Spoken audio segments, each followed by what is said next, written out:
Fake Goodwin here, and eventually we will like, subscribe, and consider sharing the video. Help promote and rank up my channel. So I'm going to be reviewing Love and Monsters from director Michael Matthews.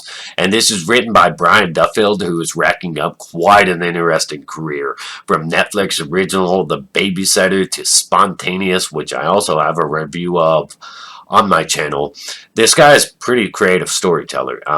This film stars Dylan O'Brien, Jessica Henwick, Michael Rooker, an absolutely talented cast of actors you can't go wrong with. And the logline on this one: in a monster-infested world, Joel learns his girlfriend is just 80 miles away. To make the dangerous journey, Joel discovers his inner hero to be with the girl of his dreams. So with that said, let me know your thoughts and opinions on this particular film in the comments section, and I'm going to go ahead and get into this.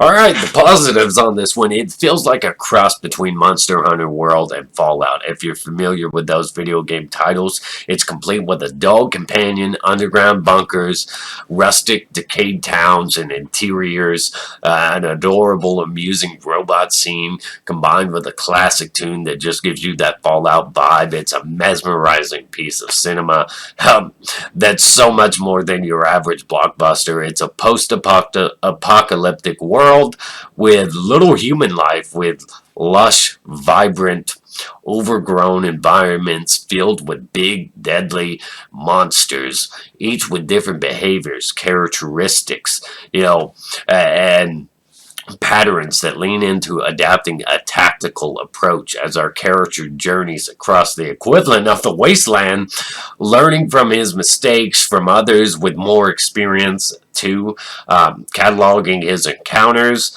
as a guide to survival. It has some amazing payoffs, ones that are probably often not what you would expect, and our character shows a tremendous amount of growth as he's forced to adapt to the world and the changes around him.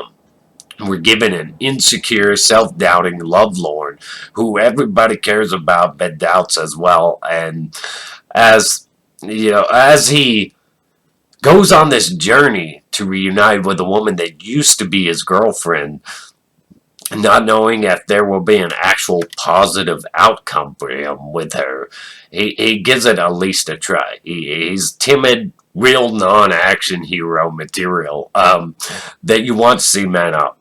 If even just for the sake of the dog, there are moments where you fear for the safety of the dog. Like, really.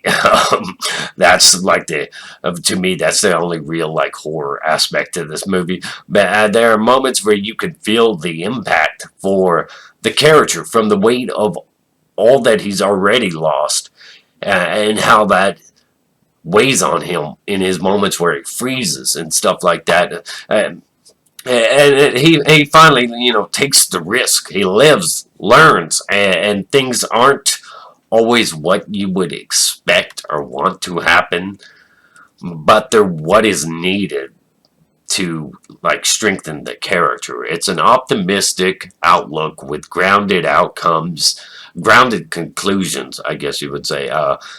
It's not cocky or depressing. It's not slapstick funny or cliche happily ever after. The story and characters are what they need to be, when they need to be, in a way that's a very organic delivery. With that said, though, I mean, it's got great character growth. It's got great acting. It's got interesting characters, interesting character dynamics, and music, environments, settings, sets, just everything about this journey is pretty damn good. So with that said, let's go ahead and jump into the next phase of this review.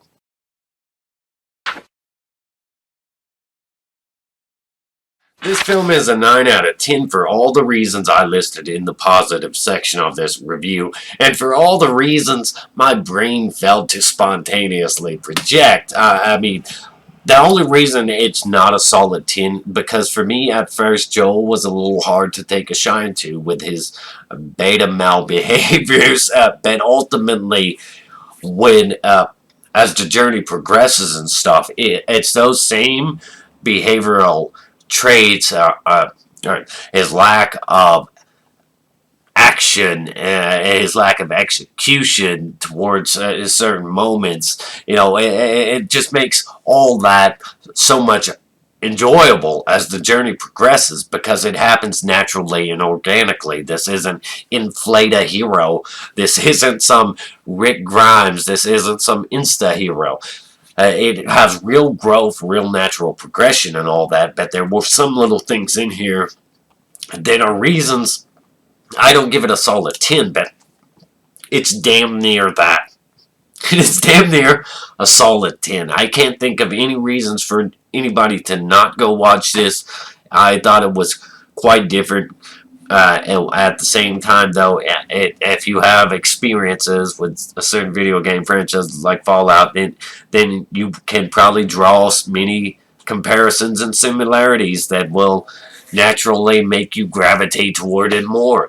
So this film had everything. It wasn't heavy in the comedy, though, so when they try to sell it to you as a comedy, I don't put much stock in this because it's more of an interesting exploration of character, and it's more about the journey and the progress, that type of stuff, and instead of comedy, a joke for the sake of a joke. It's got real drama, real tension, real natural character progression, and so many things to enjoy, and so few things to dislike.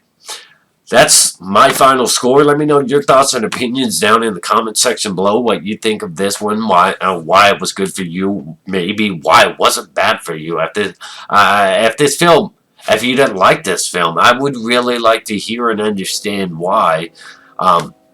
So comment down below. If a good one here, eventually we will. Like, subscribe, and don't forget to comment.